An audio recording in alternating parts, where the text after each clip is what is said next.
Namaskaram, Deepak. Wonderful to be talking to you. This almost, I don't know if it's 3 years since we met and spoke 2.5 years. That's right. Wonderful. It's always a privilege, always an honor. Please tell me, you're the doctor, you're the boss here. No, it's always a privilege to be in your presence, and I'm looking at your initiative for a conscious planet, and you can count on any support from me and from the Chopra Foundation. Our goal has always been to reach a critical mass for a more peaceful, just, sustainable, healthier and joyful world. And obviously we can't do that unless we take care of our own ecology, which is inseparable from the ecology of the world. It is, but because I'm a horribly pragmatic person It's true, you're pragmatic. I'm just looking at, right now because I would definitely not approach ecology as something separate from myself in my life, in my experience, nor with people around me. But in the larger world, I think because the situation is so dire, because the biodiversity is collapsing the way it is collapsing, if we want next few generations to see, what I see is, I don't believe the planet is in any kind of danger or anything, that's all our imagination. But human life will suffer immensely in the next 3-4 generations if we don't make the corrections. Even if you make the corrections, for all you know, you may be only postponing the suffering.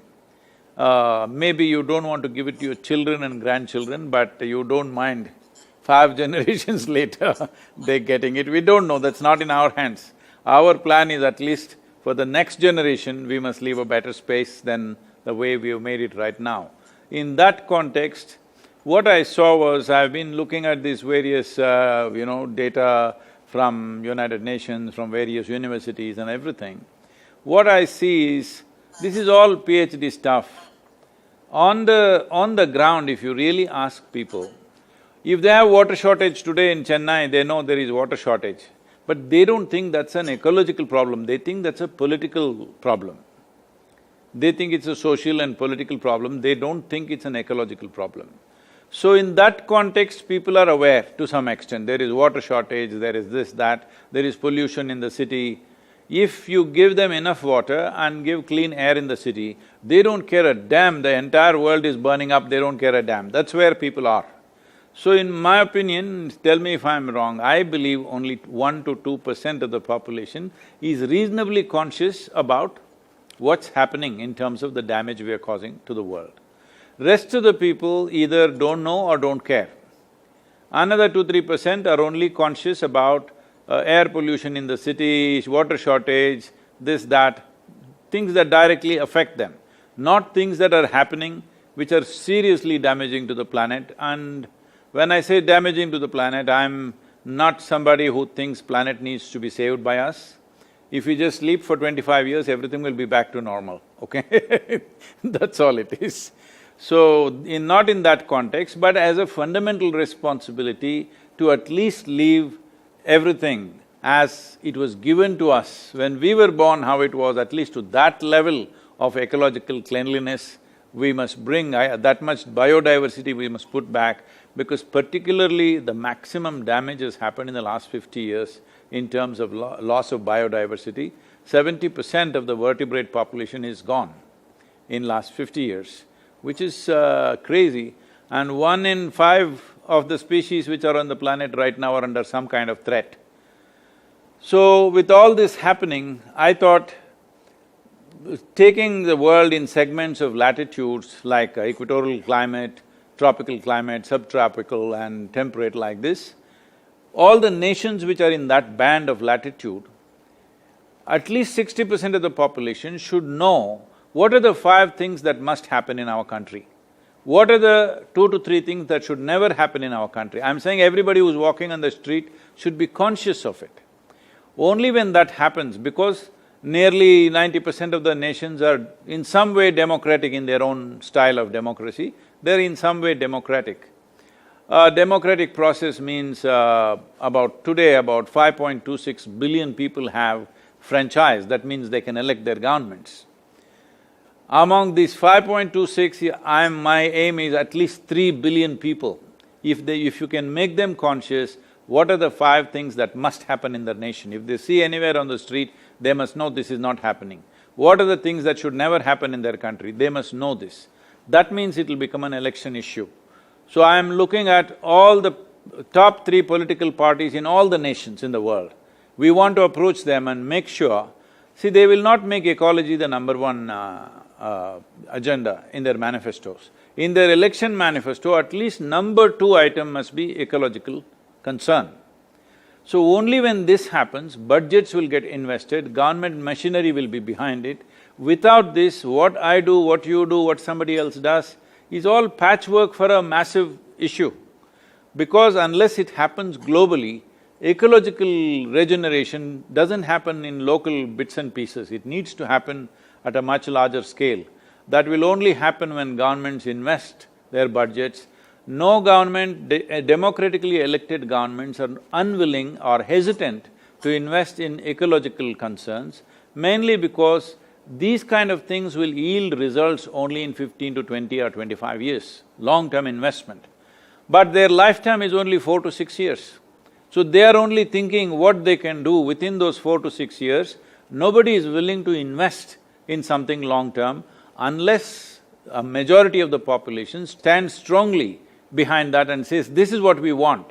If that comes from the people only, it will become part of the policy. Once it is policy, there will be budgets and there will be government machinery. That is when real things happen. Otherwise, organizations and foundations can do as much as they want, but I'm not saying it's useless, it's very, very nominal, it's not really phenomenal. If something phenomenal has to happen, I feel in the next 3 to 4 years, it must come into the policy of every nation. At least if economy is number 1 item, number 2 item must be ecology. Sadhguru, as you said, you're a practical man, you're a pragmatist, and this is the most practical thing I've heard with reference to ecological sustainability. So count my support, count the support of our foundation and our network. We are happy to serve in any way. You did mention the PhDs, but even the PhDs are wrong because they're not seeing the issue which is directly at hand, which is our health is directly connected to ecology and the health of future generations. Now we know a lot about what is called epigenetics and how gene modification occurs as a result of environmental damage. Even the COVID-19 mutation is a result of damage to the ecology. So as we can see right now, it's becoming obvious, by the way, that as we have been sequestered in our homes, the ecology is repairing itself. The birds are singing. The fish are returning to their dead lakes. Even the canals of Venice are seeing fish. You can see the stars at night in polluted cities. And it's also becoming obvious that an oil-free economy is possible. We are seeing that when the price of petroleum goes down to less than 0, you know something is happening. So the COVID-19 is a message from the planet. Human beings, unless you fix yourselves, you're in danger. As you said, the planet will take care of itself. Every ecological expert that I have spoken to says that if humans disappeared from the planet, life would flourish on this planet in 5 years. If insects and bacteria and viruses disappeared from this planet, life would stop in 5 years. Life will end. Life will completely end. If the worms… So our health, our economy, social unrest, social justice, economic justice, economy, peace, conflict resolution are directly linked to what you're saying. If we don't do it, we are doomed. No, the greatest conflict that is happening right now is what we call as our economic engine, which is… That's right. Which is a bulldozer engine, which is bulldozing everything. And if you really look at it, I've been talking to lots of business groups and other things. I've been just reminding them, see, this is not just blaming any one person, all of us, every one of us. The way we've been driving, we are drivers without steering wheel in our hands. We don't know where we're going. We simply throttle on, no steering. We don't know where we're going, we're just going. It takes a microorganism for you to stop. You don't have brakes. You don't have brakes, you don't have steering wheel, you're just driving. Does anybody know where are we planning to go as humanity, as economy, as nations? What are we trying to do? There's really no plan, we're only hand to mouth. We did all this science, technology, everything, thinking we will live long-term well-being. But we are still living hand to mouth. Every day, stock market will tell whether we will survive or not survive. It's like a barometer going up and down every day, creating anxiety for thousands of people all over the world. So, in many ways, this is a reminder, yes, but the important thing is, see, this virus right now, because of so much communication, television, internet, everything, virus has become larger than life. Otherwise, many times this could have happened in the past and nobody even noticed. It happened, some people got fever, some people died, some people went on, and life went on this planet. It could have happened 1,000 times. But now because of communication, we are seeing an enlarged version of the virus which is coming like a wrecking ball towards us with thorns in it. So, it is looking like hugely magnified.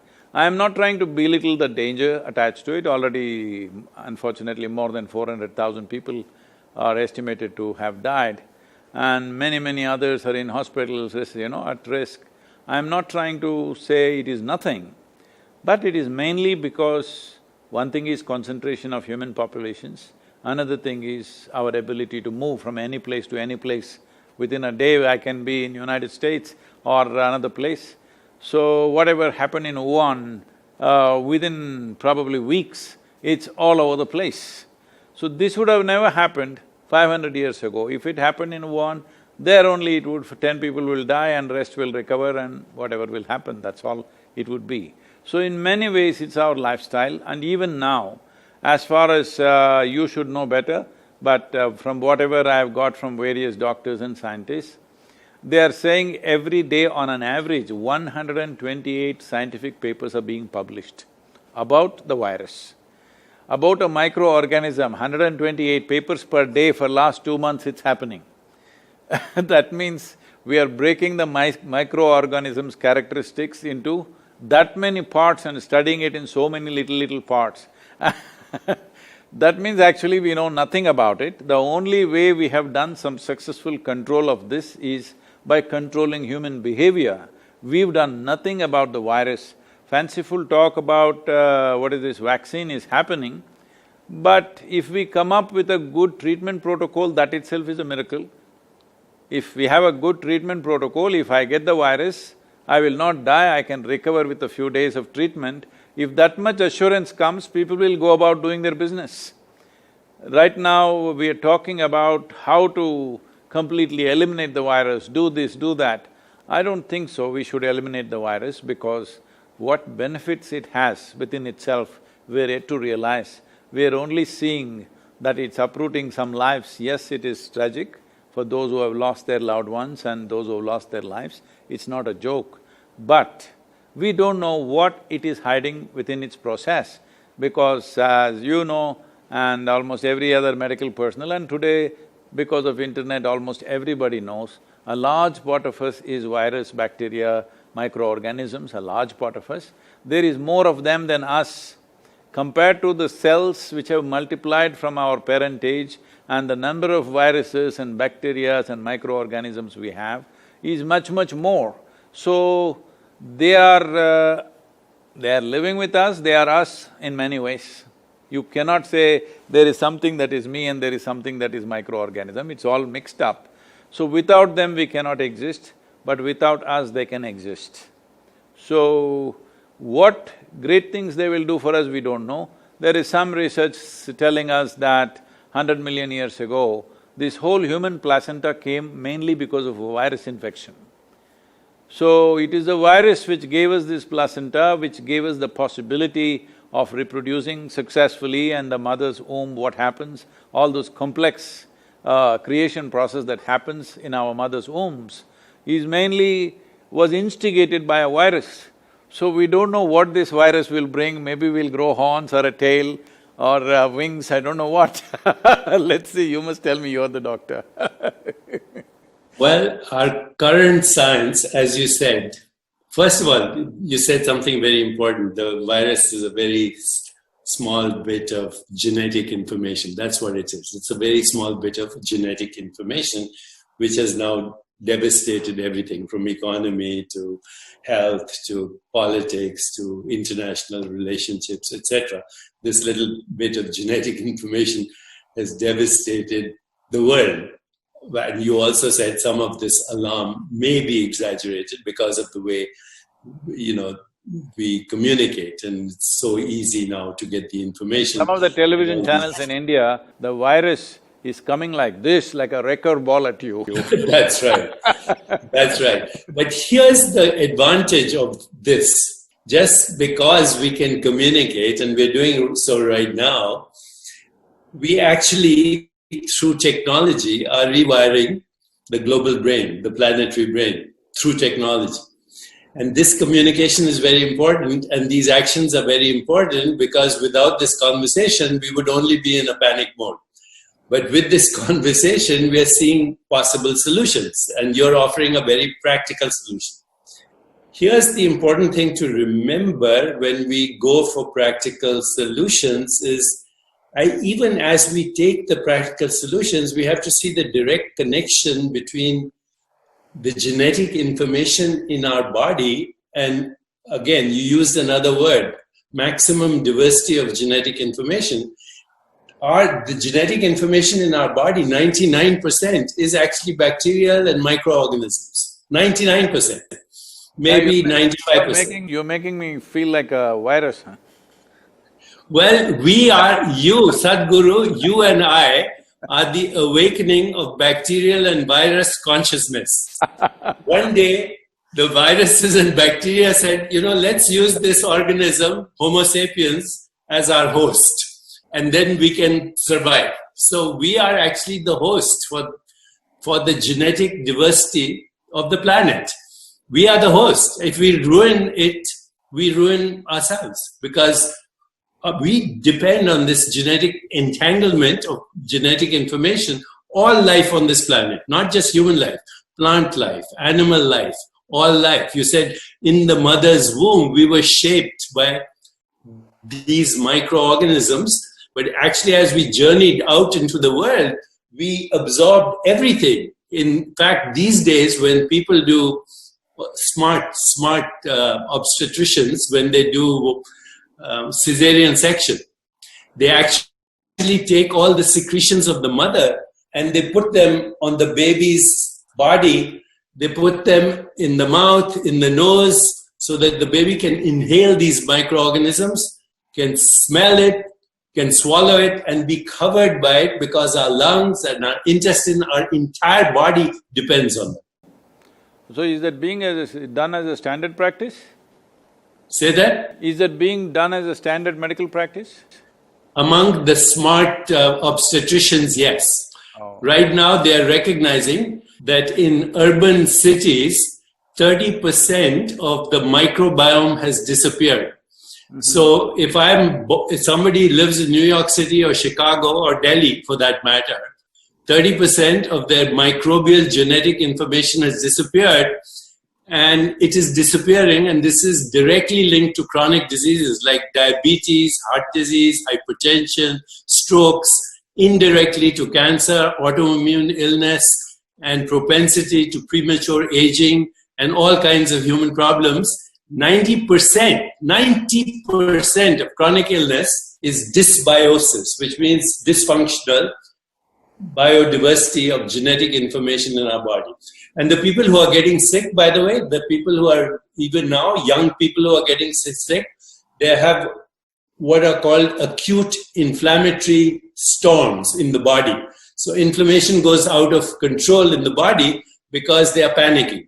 they're panicking, they're stressed, they're agitated, they're worried about money, they're worried about their jobs.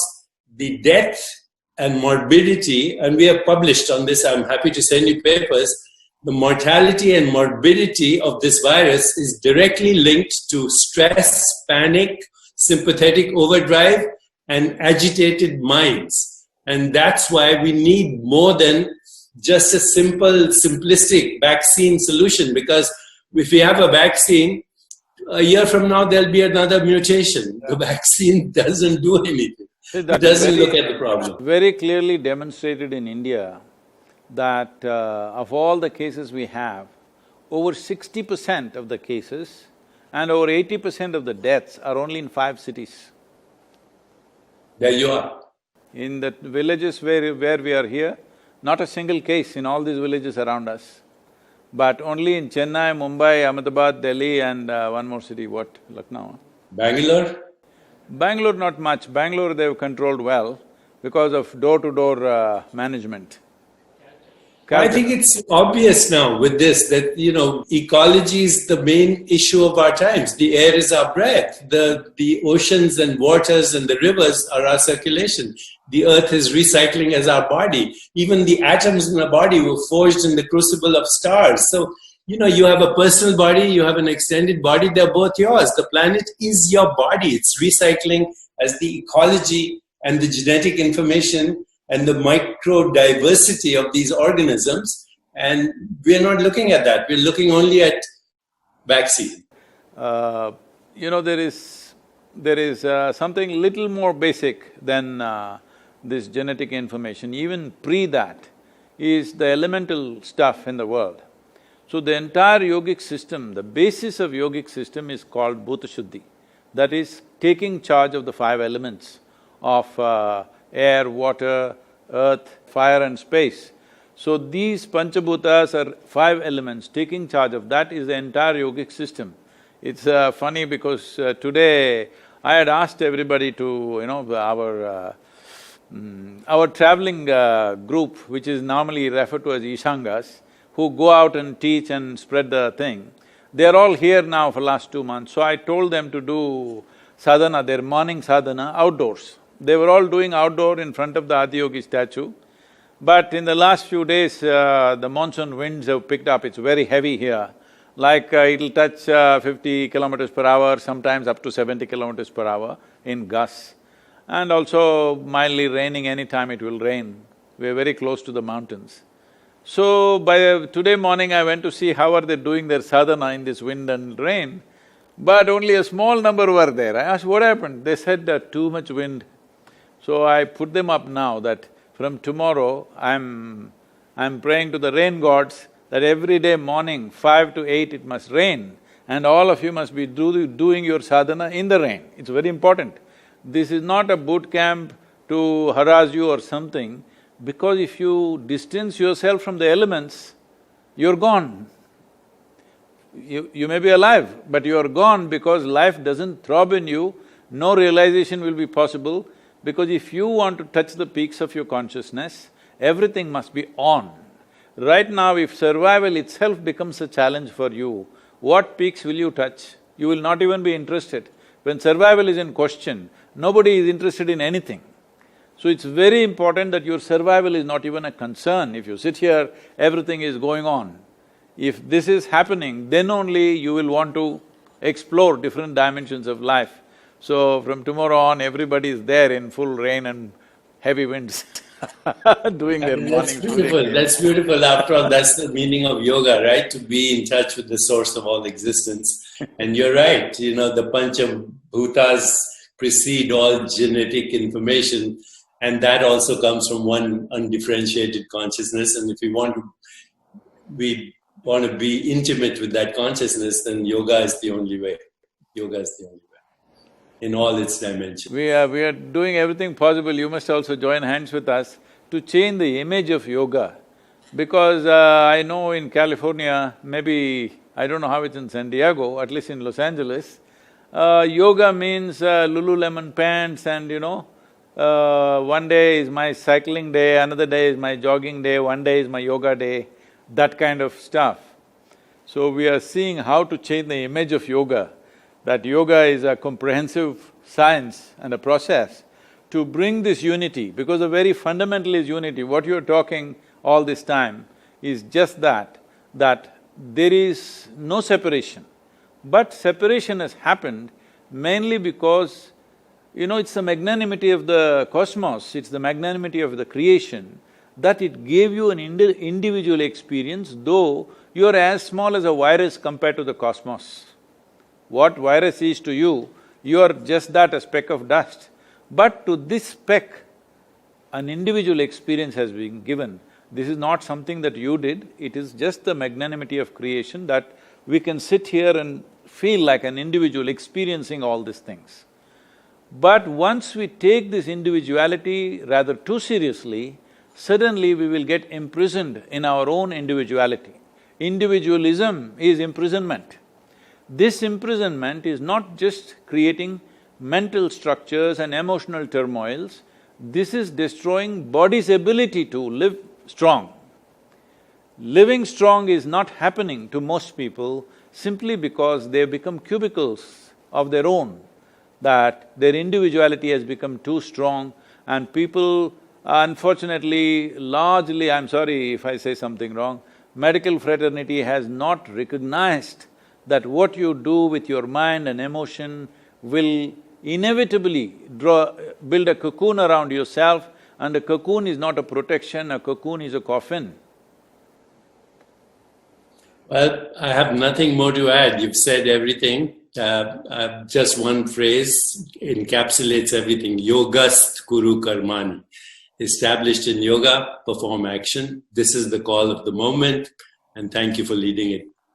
Sadhguru, thank you.